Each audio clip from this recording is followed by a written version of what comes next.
Hi guys. Um, Good afternoon, good morning, good evening, whatever time you're watching this. Um, this is another episode of Bible Times with Tomilade, and I'm your host as usual. My name is Tomilade. In case this is the first time you're seeing any of our videos, Bible Times with Tomilade is one of the expressions under Tomilade Owolabi Ministries. And I appreciate everyone that has been following us, watching our videos, liking, commenting, subscribing, following us on all our social media platforms. So we're on YouTube, we're on Instagram, we're on TikTok, we're on Facebook, and I hope that you have been blessed so far. With Bible Times with Tomilade, our purpose always is to get you to go read the Bible by yourself, and we're always trying to improve on that, to draw people in to read the Bible, and of course be blessed by one or two points that we drop here. Okay, to go very quickly into the video, I would like to talk. I know I said in the last episode, so I think this is episode 9, the last episode was episode 8.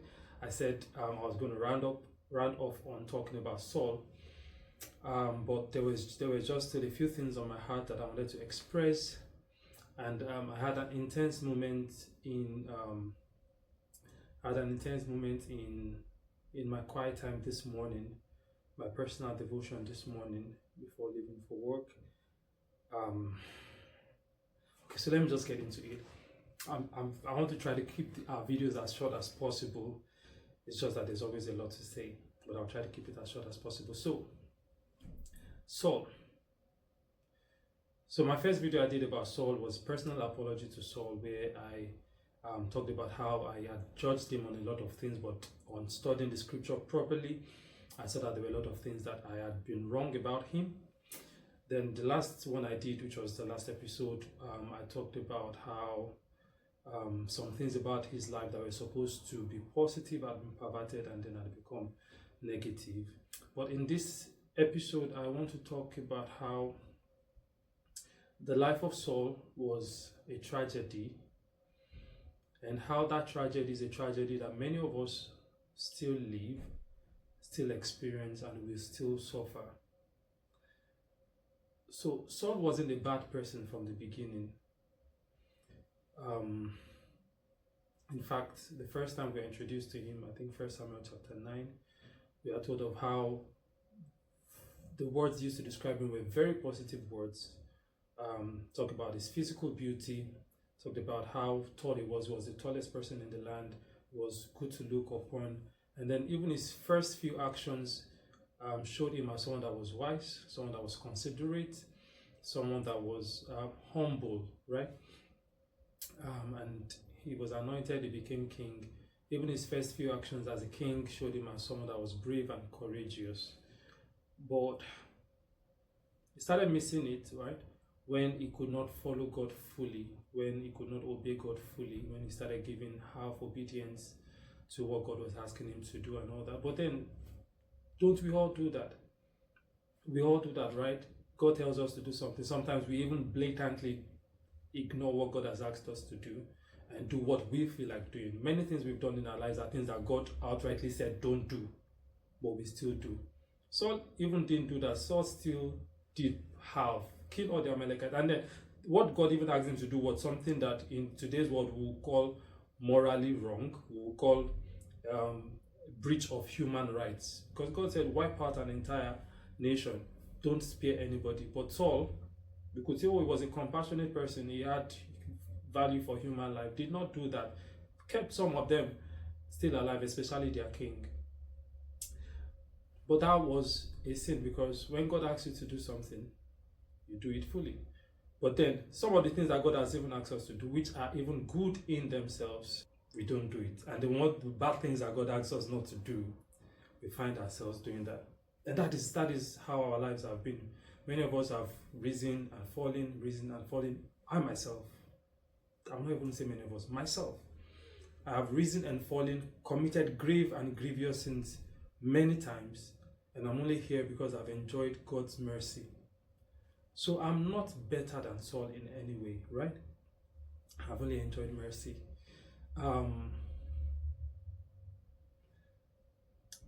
So when I got to 1 Samuel 31, that's the last chapter in the book of 1 Samuel, and it details how Saul was, was killed.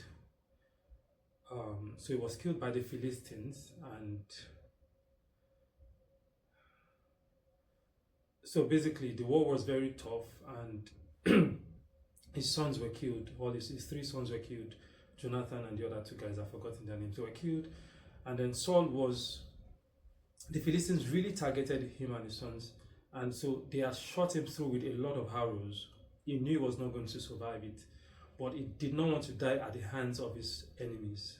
So he asked his armor bearer. You can imagine how terrible a situation is when you ask your armor bearer, please kill me, like please end my life. But the armor bearer could not do it, and Saul had to fall on his own sword. So Saul basically committed suicide. But that was not the worst of it. After that, when the Philistines discovered his body, they stripped him of his armor and they cut off his head. They cut off his head and carried his body and nailed it to a wall. They hung his body on a wall. They nailed it to a wall. He and his sons. They took his armor and took it to the shrine of their gods. There was jubilation in all their lands and all that. And the men of Jabesh Gilead, the valiant men of Jabesh Gilead, had to journey all through the night to take possession of Saul and his son's body, and they burnt them and buried their bones under a tamarisk tree. And that's just a very terrible ending for anyone. And I'd read 1 Samuel 31 about last week. I think I finished 1 Samuel 31 last week. 1 Samuel last week. So I'd read that chapter. I'd gone into 2 Samuel.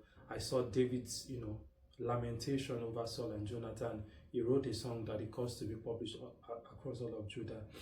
And but this morning I was praying. I was just having a discussion with God, with the Holy Spirit, and I was meditating on that scripture. It just could not leave me. That's why I had to do another video. And I began to mourn Saul. I began to mourn because I just realized that Saul was basically just human. Someone said, oh, why was it so terrible in pursuing after David? Look at it. Many of us would do the same thing. David was a boy that he practically brought up. Now David killed Goliath. He was the king, but David was more celebrated than him. There is nobody that would not be jealous of that. And then he heard that Samuel had anointed David as king, so he knew that God was replacing him with David. He knew. But he was not ready to let go. He was not ready to let go of the throne, which nobody would be ready to let go of the throne. So God had deserted him. God had rejected him. He was on his own.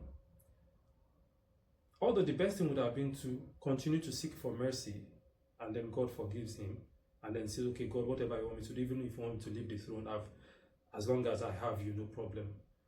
But how many of us do that? How many of us would do that? So Saul continued to hold on to the throne and knew David definitely was going to take over. And he thought David would try to, maybe plan a coup, take over the throne. That's why he decided that the best form of defense was an offense, and that's why he was going after David.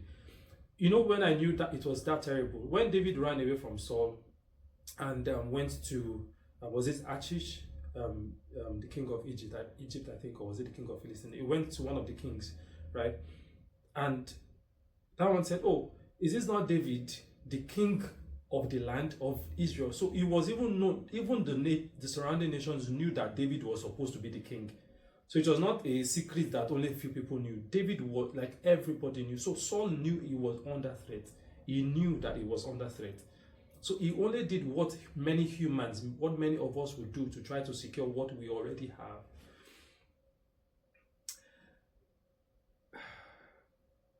But the tragedy was he never sought for God's mercy. He never sought for God's mercy, and it ended very terribly. So as I was mourning that, I was feeling so much pain this morning. Of course, Saul has died thousands of years ago, but I could relate with his humanness, with his humanity, and knew that is me. basically. And then the Holy Spirit whispered something in my heart that made me start crying. I cried very terribly this morning. The Holy Spirit said, if you feel this bad, imagine how I felt. Because Saul was God's child, right? We are all God's children. God doesn't delight in any of us being destroyed. It doesn't. God's judgment does not come out of a place of wickedness. It simply comes out of a place of His justice. So, when you are beating your child, for example, for African parents or whoever it is that still beat their children, you don't delight in it, but you are doing it because you think that is the best way to correct that child. The next video I will be doing for deep thoughts would be the weight of God's love. Please look out for that. The weight of God's love, where I'll be talking about God's justice and His love. But I just had to do this last video on Saul to let everyone know that it is easy to judge people in the Bible and say, oh, why would the Israelites do this? After seeing God do so many things, why would they do this? Why would they do that? But basically, we still live our lives making those mistakes every day till now, even when we have examples from them to learn from. So please let us learn from these examples. Let us not repeat tragedies that have broken God's heart. Tragedies that have broken God's heart in people of old times. We have their stories as examples for correction, for reproof, for doctrine. Let us learn from that and decide to make God proud. You know, after crying and all that, the song that came to my mind this morning was Jesus, my Lord, I want to make you proud. I want to make you smile. Determine that that's what you want to do with God and give it all that it takes. Of course, the help of the Holy Spirit is always available. Just before we go, one fun fact that came to my mind when I was, studying about Saul was the fact that as the tallest person in the land, Saul was actually the closest thing to Goliath that Israel had. And so he should have been the one to face Goliath, which actually should have been, because he was actually anointed to defeat the Philistines. So he should have been the one to face Goliath as the king, as the tallest, as the biggest, hugest person in the land. But of course, the anointing had left him. So it took a young boy, David, to defeat Goliath. Don't let anyone take your place in God. Strive to walk with Him and stay with Him. And the grace is released in the name of Jesus. Please go through the book of 1 Samuel to see all the stories. And there are many more things I cannot say in any number of videos. But, as I always say, the purpose of Bible Times with Tomilade is to make sure you go see for yourself and you will be delighted. God bless you. Thank you. And before we go, I want to appreciate my darling wife for this hoodie, Tomilade Owolabi Ministries. This was one of my birthday gifts last November. I have two of this, one for Soul Streams and one for Tomilade Owolabi Ministries. Thank you, my darling wife. I also want to appreciate two people that you never see on the camera, but they are the behind the scenes. They are the ones that make sure that this video gets to everywhere it gets to. Pastor, he recently became a pastor. I think last week was ordained. Pastor Bolade Alaode and Mr. Emmanuel MFI Tech. Thank you for all the good work that you do for Tomilade Owolabi Ministries. God bless you. See you another time. See you on the next episode of Bible Times with Tomilade.